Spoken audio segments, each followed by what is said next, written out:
ब्रह्म महिमा अलेखपदे शरणं व्रजामि। ब्रह्म महिमा अलेखपदे शरणं व्रजामि। ब्रह्म महिमा अलेखपदे शरणं व्रजामि।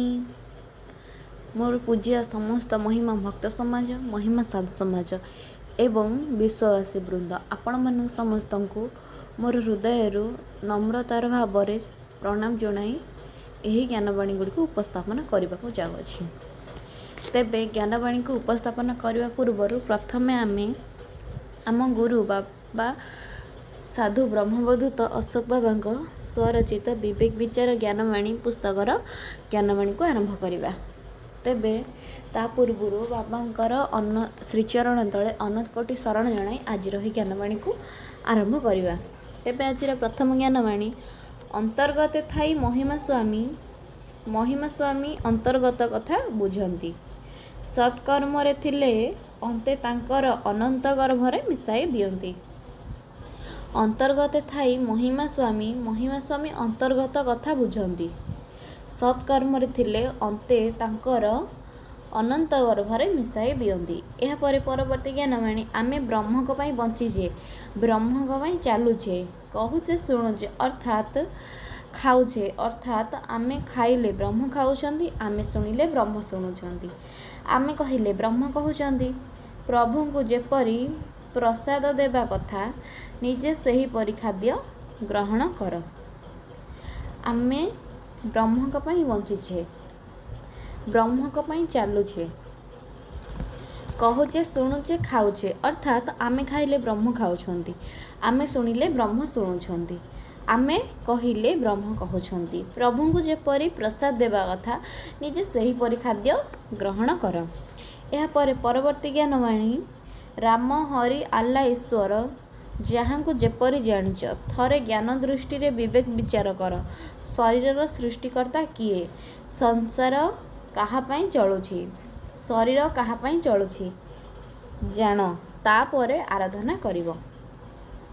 राम हरि आल्ला ईश्वर जहाँ को जेपरी जानिच, थरे ज्ञान दृष्टि रे विवेक विचार कर। शरीर सृष्टिकर्ता किए, संसार कहा पई चलुछि, शरीर कहा पई चलुछि जान, तापरे आराधना करिवो। यह परवर्ती ज्ञानवाणी निराश हो नहीं, स्रष्टा अलेख प्रभु अछंती। यह विवेक विचार कथा, तुमे मन पिंड प्राण जीवात्मा को अलेख ब्रह्म को समर्पण कर दियो। सर्व पाप ताप खंडन होई ब्रह्मानंद लाभ करिवो। यह साधुवाणी अकाट्य वचन। निराश हुआ नहीं, स्रष्टा अलेख प्रभु अछंती। यह विवेक विचार कथा, तुमे मन पिंड प्राण जीवात्मा को अलेख ब्रह्म को समर्पण कर दियो। सर्व पाप ताप खंडन होई ब्रह्मानंद लाभ करिवो। यह साधुवाणी अकाट्य वचन। यह परवर्ती ज्ञानवाणी संसार रे बुली बुली नाम गान करी मु सतेज होई गलिनी। मोर मन पिंड प्राण शांति होई गलानी। मु एबे ब्रह्मानंद अनुभव करुछि। संसार रे बुली बुली नाम गान करी मु सतेज होई गलिनी। मोर मन पिंड प्राण शांति होई गलानी। मु एबे ब्रह्मानंद अनुभव करुछि। यह परवर्ती ज्ञानवाणी परम सुख शांति आनंद दयार प्रतीक परम ब्रह्म अलेख अटंती। परम सुख शांति आनंद दयार प्रतीक परम ब्रह्म अलेख अटंती। यह परवर्ती ज्ञानवाणी ब्रह्मरे लीन हेबा पई अनेक देवलोक नर रूप जन्मग्रहण करिथांती, यथा रामकृष्ण जगन्नाथ जीशु परी अनेक तांकर आत्मगर्व पाई अहं पाई केही ब्रह्मरे लीन होई पारंती नाही। अहं साधकर बाधक। ब्रह्मरे लीन हेबा पाई अनेक देवलोक नर रूप जन्मग्रहण करिथांती, यथा रामकृष्ण जगन्नाथ जीशु परी अनेक तांकर आत्मगर्व पाई अहं पाई केही ब्रह्मरे लीन होई पारंती नाही। अहं साधकर बाधक। यह परवर्ती ज्ञानवाणी साधु संत ब्रह्म भक्त समस्त जागृत हुआ। एबे भी देवता माने नर रूप धरी जन्मग्रहण करी ब्रह्म कार्य बाधा सृष्टि करुछंती। साधु संत ब्रह्म भक्त समस्त जागृत हुआ। एबे भी देवता माने नर रूपे जन्म धरी ବା ଜନ୍ମଗ୍ରହଣ କରି ବ୍ରହ୍ମ କାର୍ଯ୍ୟରେ ବାଧା ସୃଷ୍ଟି କରୁଛନ୍ତି।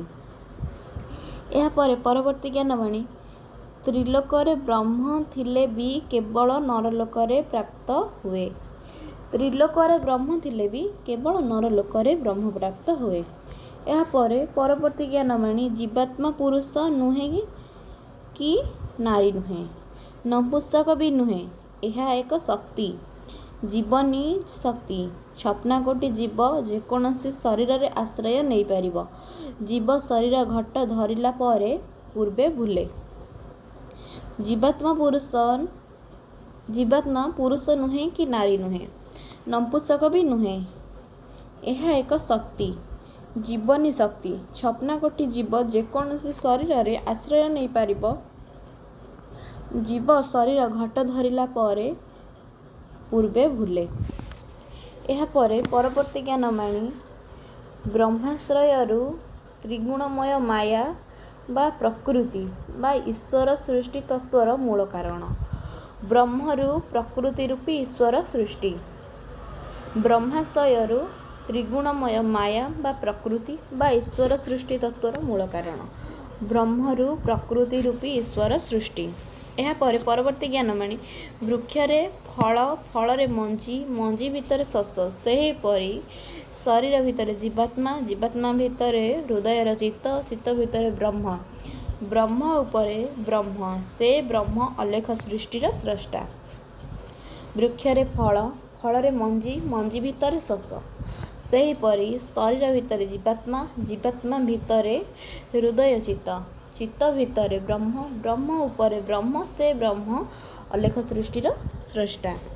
ଏହାପରେ ପରବର୍ତ୍ତୀ ଜ୍ଞାନବାଣୀ, ମାତାର ଗର୍ଭ ଡିମ୍ବାଣୁ ଅଟେ ମାଟି, ପିତାର ଶୁକ୍ରାଣୁ ବା ବୀଜ ଅଟେ ମଞ୍ଜି, ଶସ୍ୟ ଅଟେ ଜୀବାତ୍ମା, ଏ ଜୀବାତ୍ମାର ଚାଳକପତି ଅଲେଖ ବ୍ରହ୍ମ। ମାତାର ଗର୍ଭ ଡିମ୍ବାଣୁ ଅଟେ ମାଟି, ପିତାର ଶୁକ୍ରାଣୁ ବା ବୀଜ ଅଟେ ମଞ୍ଜି, ଶସ୍ୟ ଅଟେ ଜୀବାତ୍ମା, ଏ ଜୀବାତ୍ମାର ଚାଳକପତି ଅଲେଖ ବ୍ରହ୍ମ। ଏହାପରେ ପରବର୍ତ୍ତୀ ଜ୍ଞାନବାଣୀ, ପଶୁ ବେକରେ ପଘା ଦରକାର, ଓଲିଆ ଗାଈକୁ ଢିପ ଆଗ ଗୋଡ଼ରେ ବନ୍ଧାଯାଏ। ମଣିଷର ପଘା ରୂପକ ପଇତା ଅଜ୍ଞାନୀଙ୍କୁ ବ୍ରତ ଆବଶ୍ୟକ। ହୃଦୟରେ କର୍ତ୍ତବ୍ୟ ରୂପକ ବ୍ରତ କର, ନିଜକୁ ପବିତ୍ର ରଖ, ପରମଧାମ ପ୍ରାପ୍ତ ହେବା ପାଇଁ ପଇତା ସୂତା ନୁହେଁ, ବ୍ରହ୍ମସୂତ୍ର ଆବଶ୍ୟକ। ପଶୁ ବେକରେ ପଘା ଦରକାର, ଓଲିଆ ଗାଈକୁ ଢିପ ଆଗ ଗୋଡ଼ରେ ବନ୍ଧାଯାଏ। ମଣିଷର ପଘା ରୂପକ ପଇତା ଅଜ୍ଞାନୀଙ୍କୁ ବ୍ରତ ଆବଶ୍ୟକ। ହୃଦୟରେ କର୍ତ୍ତବ୍ୟ ରୂପକ ବ୍ରତ କର, ନିଜକୁ ପବିତ୍ର ରଖ, ପରମଧାମ ପ୍ରାପ୍ତ ହେବା ପାଇଁ ପଇତା ସୂତା ନୁହେଁ, ବ୍ରହ୍ମସୂତ୍ର ଆବଶ୍ୟକ। ଏହାପରେ ପରବର୍ତ୍ତୀ ଜ୍ଞାନବାଣୀ, ଶରୀର ସୃଷ୍ଟି ପାଇଁ ଦୁଇଟି ମୁଖ୍ୟ ଅଟେ ଯଥା ମନ ଓ ଆତ୍ମା। ଶରୀର ପାଇଁ ଦୁଇଟି ମୁଖ୍ୟ ଦ୍ରବ୍ୟ ଅଟେ ଯଥା ମନ ଓ ଆତ୍ମା। ଆତ୍ମା ଏବଂ ଚିତ୍ତ ବ୍ରହ୍ମବାଣୀରେ ସନ୍ତୁଷ୍ଟ ହୁଅନ୍ତି। ଆତ୍ମା ଏବଂ ଚିତ୍ତ ବ୍ରହ୍ମବାଣୀରେ ସନ୍ତୁଷ୍ଟ ହୁଅନ୍ତି। ରୂପରେଖ ମୂର୍ତ୍ତି ପୁରାଣ ପାଠରେ ମନ ସନ୍ତୁଷ୍ଟ ହୋଇଥାଏ। ରୂପରେଖ ମୂର୍ତ୍ତି ପୁରାଣ ପାଠରେ ମନ ସନ୍ତୁଷ୍ଟ ହୋଇଥାଏ। ସାଧୁସନ୍ଥ ମହାତ୍ମା ବ୍ରହ୍ମଜ୍ଞାନ ବ୍ରହ୍ମନିଷ୍ଠ ଦ୍ୱାରା ସନ୍ତୁଷ୍ଟ ହୋଇଥାନ୍ତି। ସାଧୁସନ୍ଥ ମହାତ୍ମା ବ୍ରହ୍ମଜ୍ଞାନ ବ୍ରହ୍ମନିଷ୍ଠ ଦ୍ୱାରା ସନ୍ତୁଷ୍ଟ ହୋଇଥାନ୍ତି। ଏହାପରେ ପରବର୍ତ୍ତୀ ଜ୍ଞାନବାଣୀ, ଦିନେ ଆମେ ଜଣେ ଉଚ୍ଚଶିକ୍ଷା କର୍ମୀ ମହିମା ଧର୍ମୀଙ୍କ ସହିତ ଆଲୋଚନା କରୁଥିଲୁ। ଆମେ କହିଲୁ, ମହିମା ଧର୍ମରେ ଏକ ଶିକ୍ଷାକେନ୍ଦ୍ର ଦରକାର। ଶିକ୍ଷକ ଜଣକ କହିଲେ, କିଏ ପଢ଼ାଇବ, କ'ଣ ପଢ଼ାଇବ? ଏହି କଥାର ଭାବାର୍ଥ ଆମ୍ଭେ ବୁଝିଲୁ, ବ୍ରହ୍ମଜ୍ଞାନ ସ୍ୱତଃ ଅଲେଖଙ୍କ ଦୟାରୁ ମିଳିଥାଏ। ଦିନେ ଆମେ ଜଣେ ଉଚ୍ଚ ଶିକ୍ଷାକର୍ମୀ ମହିମା ଧର୍ମୀଙ୍କ ସହିତ ଆଲୋଚନା କରିଥିଲୁ।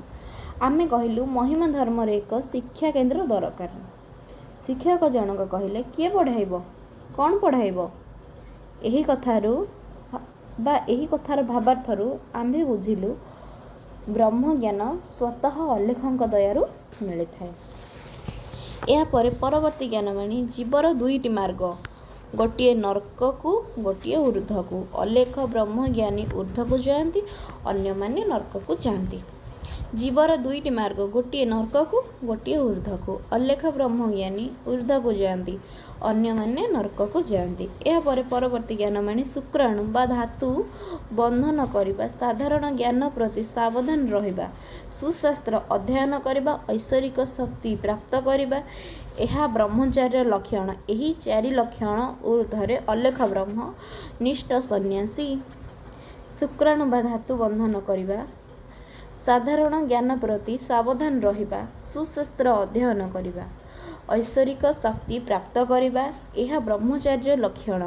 यही चारि लक्षण ऊर्ध्वे अलेख ब्रह्म निष्ठ सन्यासी। यापर परवर्ती ज्ञानवाणी गृह हीरारे आलोकित हुए, किंतु सूर्यालोकरे नवग्रह आलोकित। कोटि कोटि सौर जगत ब्रह्म आलोकित। गृह हीरारे आलोकित हुए, किंतु सूर्यालोकरे नवग्रह आलोकित। कोटि कोटि सौर जगत ब्रह्म आलोकित। यापर परवर्ती ज्ञानवाणी कर्म पाई देह, कर्तव्य पाई जीवन, आत्मा पाई ब्रह्म ज्ञान आवश्यक। कर्म पाई देह, कर्तव्य पाई जीवनी, आत्मा पाई ब्रह्म नाम आवश्यक। तेबे आज एतिकी ज्ञानवाणी रे आजिर ज्ञानवाणी को विराम देबा एवं आगामी अध्याय रे आउ किछि नूतन ज्ञानवाणी को आपण मन सहित उपस्थापन करिवि। तेबे वीडियोटी शेष करबा पूर्व यह आपनको निवेदन करे कि जदि यही वीडियोटी आपको भल लगे तेबे प्रथमे आमर यही वीडियोटी को बहुत मात्रा रे शेयर करंतु, जहाँ द्वारा साधु मुख निस्तृत वाणी समस्त पाखरे पहुँची पारिबो। एवं वीडियो को लाइक करेंगे, कमेंट मध्य करेंगे एवं आमर चैनल अलेख ब्रह्म दर्शन चैनल को सब्सक्राइब मध्य करेंगे। ब्रह्म महिमा अलेख पदे शरणं नमामि। ब्रह्म महिमा अलेख पदे शरणं नमामि। ब्रह्म महिमा अलेख पदे शरणं नमामि।